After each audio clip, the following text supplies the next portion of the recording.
The sound of gunfire ripped through the narrow valley. It wasn't the chaotic spray of untrained fighters. This was sharp, precise, and deadly. "Medic! Fall back!" The voice of the team leader cut through the explosions and dust, but Elena Krauss didn't move.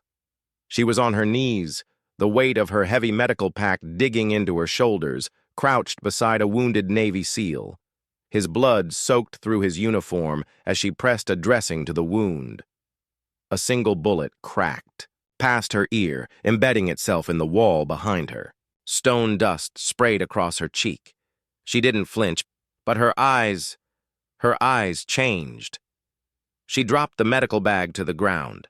Her hand slid toward the SR-25 rifle lying beside the injured soldier. 5 seconds later, the battlefield was quieter. 3 enemy snipers, all dead. From that moment, no one on the team would forget her name. Elena Krauss, 27 years old, German-Austrian descent, brown hair always tied in a practical ponytail, intelligent eyes that seemed to read people in an instant. To everyone here, she was a medic. Top of her class in military medical school. 4 successful missions, 0 kills. At base, soldiers treated her like the bandage keeper. A necessary part of the team, yes, but not a fighter. "Don't let her touch a weapon," Sergeant Martinez would joke during briefings. "She heals wounds. She doesn't win battles." She would say nothing, just quietly organize her. Medical kit, check and recheck her instruments, and record every detail of her patient's treatment in perfect handwriting. Among the wounded, her reputation was almost mythical. She could spot infections before they spread, predict complications, before they even appeared. Every soldier she treated felt safe. But there was something no one noticed. One afternoon, during a routine check on Sergeant Daniels, Elena pulled a bullet fragment from his leg. It didn't look right.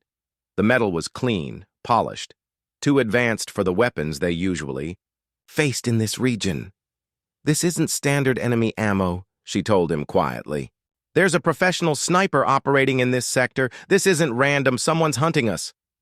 Daniels winced as she cleaned the wound. "You know your bullets, Doc, but can you shoot them?" Her hands froze for just a moment. "I know enough," she said, and returned to her work. What Daniels and everyone else didn't know was the secret she carried every day. Hidden in the bottom compartment of her medical kit was a single brass casing worn smooth from years of touch. She kept it on a thin chain around her neck, always tucked under her uniform. She called it her breathing reminder. It was a gift from her brother Marcus, one of Europe's most decorated snipers before his death. Years ago, before she became Dr. Krauss, she had been his spotter, his backup, his shadow in the high mountains of Eastern Europe.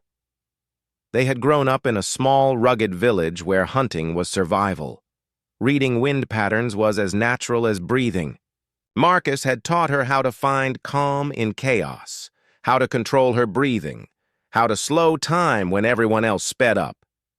"The rifle doesn't make you a sniper," Marcus told her once.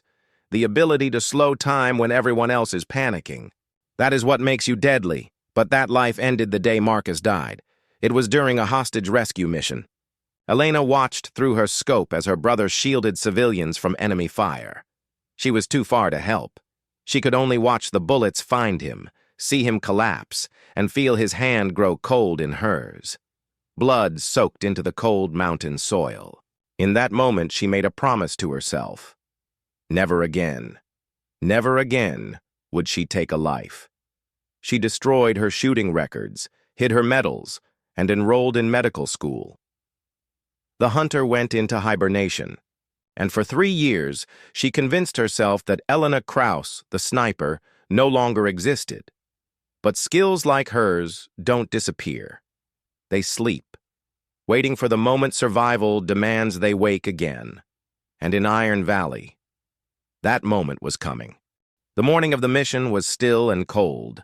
A thin layer of fog clung to the ground as SEAL Team Bravo moved toward Iron Valley, a narrow canyon of jagged cliffs and broken stone. The plan was simple. Get in. Extract the hostages. Get out. Intelligence. Reports promised light resistance. Minimal sniper activity.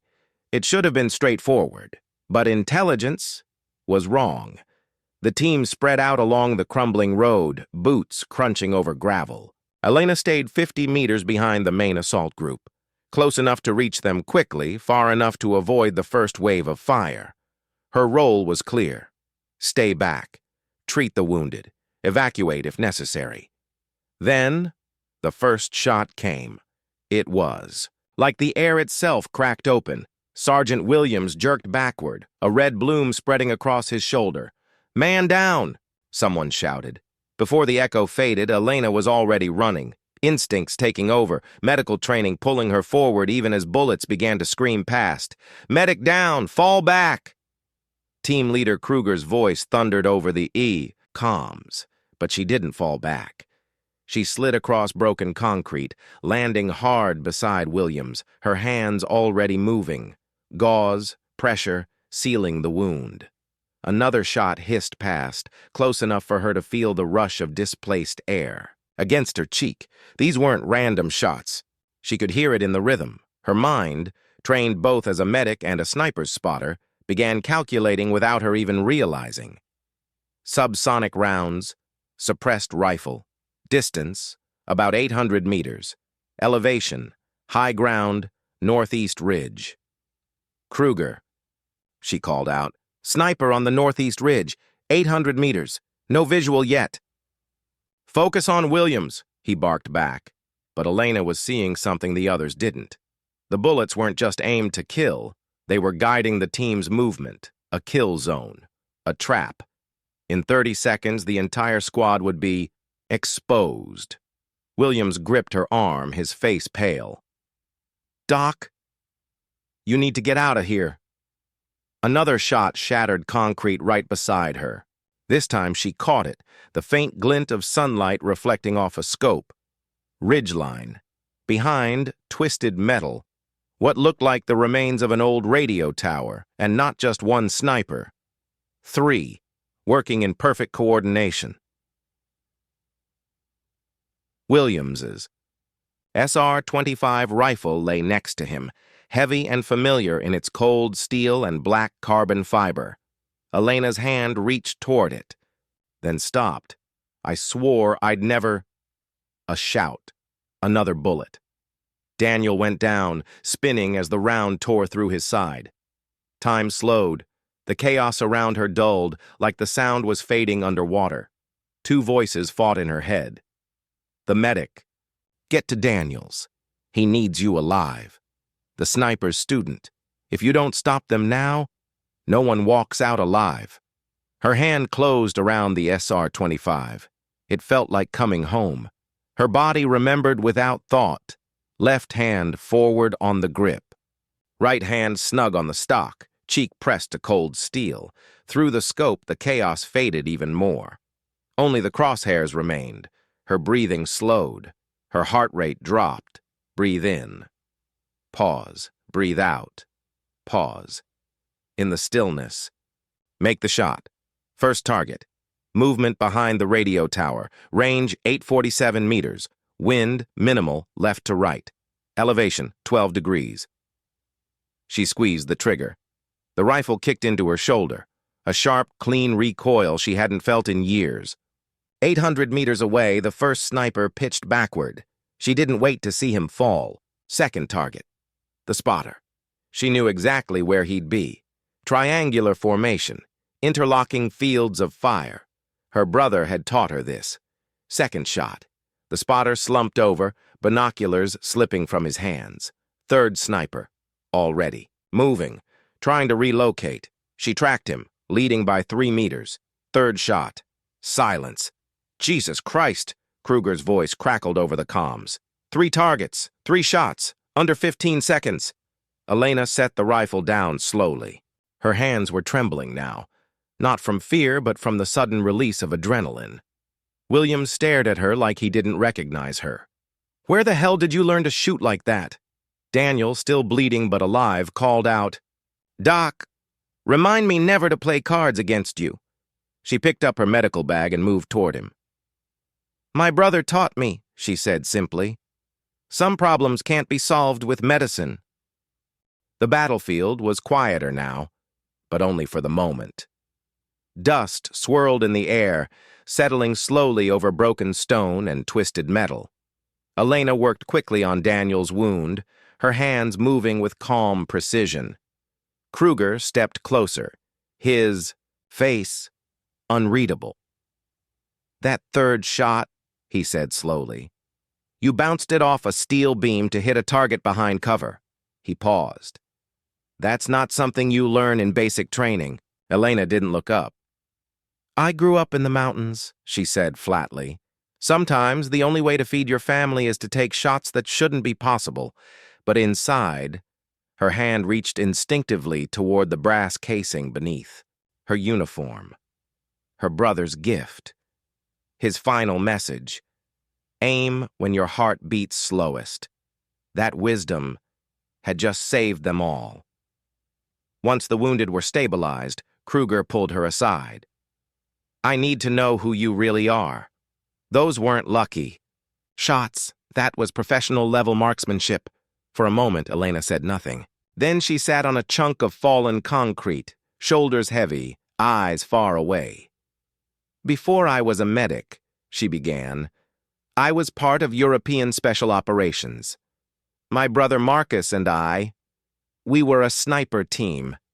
He was primary. I was spotter and backup. She touched the brass casing. We worked in the Balkans, Eastern Europe, anywhere civilians needed protection from war criminals. Her voice grew quieter. Our last mission was a hostage rescue. Civilians trapped in a bombed-out school, surrounded by militants. There were children inside, 8 years old, maybe younger. Marcus took position on a rooftop to cover the rescue team, her eyes unfocused, the memory pulling her back. 17 confirmed kills that day. 17 militants who thought they were safe. He cleared the path for the team until she hesitated. A long silence. An RPG. The building collapsed. I watched my brother, the best sniper Europe had ever produced, die protecting children he'd never met. The SEAL team had gathered around without her noticing. Daniel spoke, from where he was lying, his voice low. Doc, you kept the skills, didn't you? You can't unlearn what's been burned into your soul, she said softly. She closed her eyes for a moment. Every time I treated a gunshot wound, I could tell you the caliber, the range, the angle, without even thinking. My surgical precision, it came from years of trigger control. But I told myself I'd never need it again. Williams, pale, but sitting up, asked the question they were all thinking. So what changed today? Her gaze moved from one man to the next. You, she said. When I saw Daniels go down, when I realized you'd all die because of my oath never to kill again. I knew. Sometimes, to save lives, you have to take them. She reached into her medical journal and pulled out a page filled with diagrams and notes. I've been tracking sniper activity here for weeks, she said. The bullet fragments I've removed, they tell a story. Professional marksmen, possibly foreign mercenaries, targeting coalition forces. Kruger scanned the page. This is intelligence-level work. Why didn't you report it? I'm a medic, she said simply. It wasn't my job. Then, after a pause, but Marcus always said, knowing your enemy is the first step to defeating them. From her kit, she unwrapped a small object, an advanced scope mount, clearly, military grade. I pulled this from a British SAS operative 2 weeks ago. You can't buy this locally. This came from somewhere bigger. Her words sank in. The silence between the men was heavy. She pulled out a map, hand-marked with sniper positions, angles, and firing lanes. I've calculated every field of fire from every patient I've treated. There's a command post, 3 kilometers north. Someone's watching us, directing the sniper teams. Kruger's eyes hardened. How long have you known? Since the second casualty I treated, she admitted. I thought I could solve it with reports, with analysis. I never intended to pick up a rifle again. Williams shook his head, slowly. Well, I'm damn glad you did. Because if you hadn't, we wouldn't be here. Elena looked back toward the ridgeline where she had made her 3 shots. The sun was lower now, casting long shadows across Iron Valley. She knew. The fight was far from over, and the sniper in her wasn't going back to sleep just yet. The radio crackled. An urgent voice from command broke through the static. Massive enemy movement detected. Multiple squads converging on Iron Valley. ETA, 6 minutes. Kruger didn't hesitate. Elena, he said, eyes locking with hers. I know you swore off killing, but right now, you are the only one who can keep us alive. The air seemed to grow heavier. She looked at the wounded men around her. Williams, Daniels, and the others she'd patched up more times than she could count. Men she'd come to see as brothers. Her fingers brushed the brass casing under her collar. Marcus's voice was in her head. Some bullets wound, some kill, but the most important bullets protect. She exhaled slowly. All right, she said, but today, my bullets protect my family. She picked up the SR-25 again, checked the magazine, adjusted the scope. I need 2 minutes to zero the scope and calculate wind patterns, she told Kruger. After that, I'm not just Elena the medic anymore. The men watched her climb to a broken wall overlooking the valley's only approach. Far in the distance, the low growl of engines began to rise. Trucks, technicals, armored jeeps. She lay prone, cheek pressed against the cold steel of the rifle. Breathing slowed. Heartbeat steady. Breathe in, pause. Breathe out, pause. Aim when your heart beats slowest. Through the scope, the valley transformed into lines and angles, distances and wind calls. Her world shrank to a single circle of glass. The first truck appeared. She adjusted a fraction, wind shift, half a click left, 1 shot. The driver slumped. The vehicle swerved into the canyon wall. Second shot. A gunner collapsed before he could fire. Third shot. A squad leader, waving his men forward, fell without ever seeing where it came from. For 4 hours, Elena held that position. 37 shots, 37 threats eliminated. And when it was over, 0 coalition casualties. Back at base, Elena did what she always did. She cleaned her instruments, restocked her medical bag, filed her casualty reports. The only difference was 1 extra line at the bottom, threat assessment and neutralization, conducted as required. But the SEALs, they couldn't stop talking. Word spread fast, the quiet medic who became a ghost sniper in seconds. Daniels visited her the next morning, carrying a small wooden box. The team wanted you to have this, he said, setting it on her desk. Inside were 3 brass casings, each engraved with a single word. Medic, sniper, sister. These are from your shots yesterday, Daniels explained. The ones that saved me, Williams, all of us, we had them engraved, because that's what you are now, family, and family looks out for family. Later, Williams stopped by. His arm was in a sling, but his smile was strong. Command says your intel about the sniper command post was dead on. They found it exactly where you said. There's talk of recommending you for a medal, maybe even counter-sniper operations. I'm not interested in being a full-time sniper again, she said quickly. What happened yesterday was necessary, but it doesn't change who I am. Williams gave her a knowing look. Doesn't it? You saved over 30 lives yesterday, not just with medicine, but with precision fire. That is who you are. Someone who saves lives by any means necessary. That evening, Elena found herself at the base shooting range, not to train, just to think. On one bench, she laid out a small memorial, Marcus's photo, the original brass casing he'd given, her, and the 3 new ones from the SEAL team. Kruger found her there. Having second thoughts? He asked.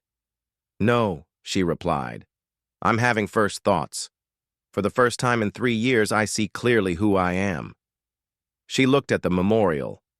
Marcus didn't die for a flag or an ideology. He died protecting people.